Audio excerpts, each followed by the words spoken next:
একবারে গুহার মুখটা পরিষ্কার করে দাও।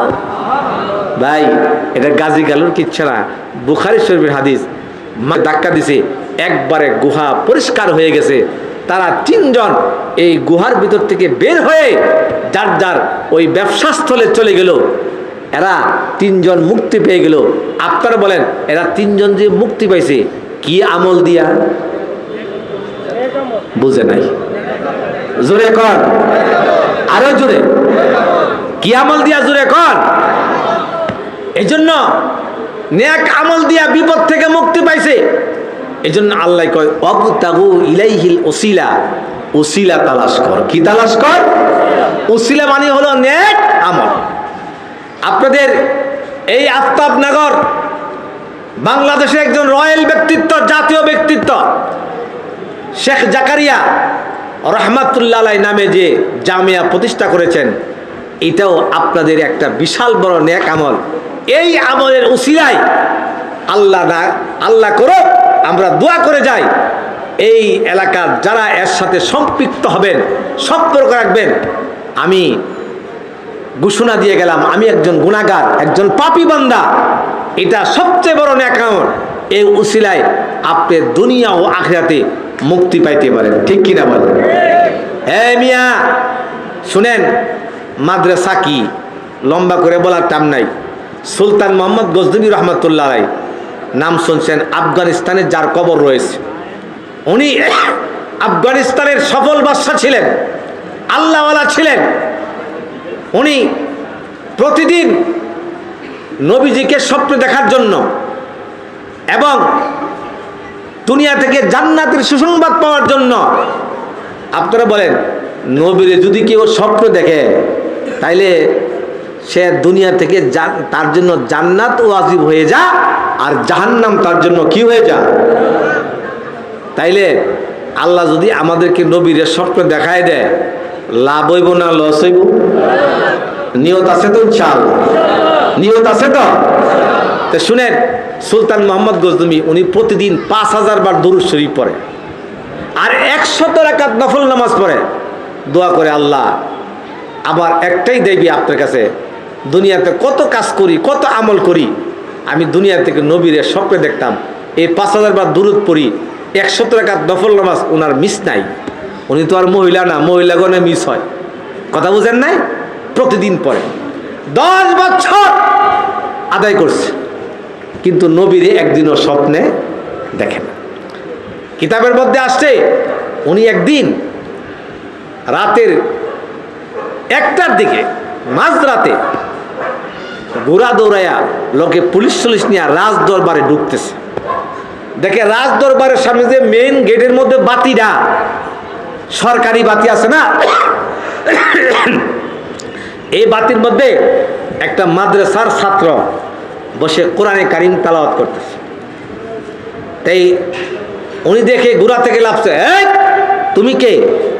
কয় হুজুর আমি ওই যে পাশে মাদ্রাসা, এই মাদ্রাসার ছাত্র। এখানে কি করো? কয় মাদ্রাসা থেকে আইন হইল 10টা পর্যন্ত কেরোসিন তেলের বাতি দেয়। আমি গরিব মানুষ, এতিম গরিব, আমার এই কেরোসিন কেনার পয়সা নাই, 10টা পর্যন্ত পড়লে আমার সবক শিখা হয় না। এই জন্য আপনি দেখেন না, প্রায় আমি আইসা এই বাতিটার মধ্যে আমি একটু কোরআনে কারিম তেলাওয়াত করি, সবক শিক্ষা করি। ওনার দিলে এই কথাটা বাজে। পুলিশকে বলছে, এই বাচ্চাটাকে আমার রাজ দরবারের ভিতরে আনো।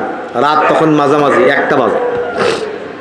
নিয়ে কয়, এই ছেলেটার হাফেজ হইতে, দাওরা হাদিস পাস করতে যত খরচ লাগে, এই খরচ আমি আমার ব্যক্তিগত ফান্ড থেকে আমি বহন করব। তুমি চলে যাও মাদ্রাসায় নিয়ে দিয়ে আসো, এদেরকে বলতেছে। আর তুমি খরচের কোনো চিন্তা করবে না, তোমার সমস্ত খরচের বার আমার উপরে। শীত বস্ত্র, বোরিংয়ের খাবার, তোমার বাতি, কেরোসিন সব আমি ব্যবস্থা করব। যাওয়ার সময়, বাবা একটু দাঁড়াও। কি তুমি তো তালিবুল ইলম, তোমার দোয়া কবুল হয়, আলেমদের কাছে শুনছি, আমার জন্য একটা দোয়া করবা। কি? কই আমি প্রতিদিন 5000 বার দুরূদ শরীফ পড়ি আর 100 রাকাত নফল পড়ি।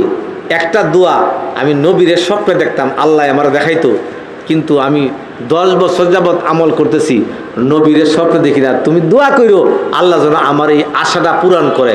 জোরে কোন সুবহানাল্লাহ। ভাইয়েরা আমার, এবার ওই মাদ্রাসার ছাত্র মাদ্রাসায় চলে গেল। সে প্রতিদিনের মতো তাহাজ্জুদে দাঁড়ায় গেল, তাহাজ্জুদ করে দোয়া করলো, ও মালিক, এই রাষ্ট্রের বাদশা সুলতান মোহাম্মদ গজনবী আমার জন্য দাওরা পাস এবং হাফেজ হওয়ার পর্যন্ত যত খরচ আছে সব কিছু বরাদ্দ দিয়ে দিয়েছেন। আমার কাছে একটা দোয়া চাইছে, দোয়া তো কবুল করবেন আপনি। আমি তলিবুল ইলম, উনি নবীর স্বপ্ন দেখতো, আমার কাছে বলছে দোয়া করার জন্য। এই দিক দিয়ে ওই সুলতান মোহাম্মদ গজনবী রহমাতুল্লাহ আলাইহি প্রতিদিনের মতো আমল করে যখন ঘুমাইছে, চোখটা লাগছে এমনই আয়সা কে মদিনা থেকে আয়সা পাগড়ি পরা সব কিছু গায়ে ডাকতেছে, হে সবক তাগিনের সন্তান, ওনার আব্বার নাম ছিল সবক তাগিন, দরজা খোল, দরজা খোল, আমি নবী মদিনা থেকে আজকে তোর সাথে সাক্ষাৎ করতে আইছি। একজন তলিবুল ইলমের দোয়া আল্লাহ রব্বুল আলামিন তোর জন্য কবুল করে ফেলেছে। আল্লাহু আকবার কর। নবীর সাথে মুসাফা হয়েছে, মুআনাকা হয়েছে। এরপরে ঘুম ভেঙে গেছে। পরে আলেমদের সাথে আলোচনা করে, আমি 10 বছর দুরূদ শরীফ পড়তেছি, 100 রাকাত নফল পড়তেছি, হয় নাই। কিন্তু আজকে একটা তলিবুল ইলমের খেদমত করার পরে আল্লাহ পাক নবীরে স্বপ্ন যুগে আমার হুজরায় পাঠিয়ে দিছে। আমার দিলের আশা পুরো হয়ে গেছে। আমি যদি মারা যাই আমার আর কোনো আফসোস নাই। জোরে কোন সুবহানাল্লাহ। উনি মারা গেছে, 40 বছর পরে ভূমিকম্পে ওনার কবরটা ফেটে গেছে। কবর ঠিক করতে গেছে, গিয়া দেখে ওনার কাপড়ের মধ্যে ময়লা পড়বে দূরের কথা, একটা তিলাও পড়ে নাই, একটা দাগও পড়ে নাই। জোরে কোন সুবহানাল্লাহ। মুহতারাম হাজরিন, আমি বলতেছিলাম যে আমার জীবনে এরকম নেক আমল থাকা দরকার। আল্লাহ ইচ্ছা করলে এই মাদ্রাসার খেদমত যদি আমি করি, ইচ্ছা করলে আমারও নবীরে স্বপ্নে দেখাইয়া দিতে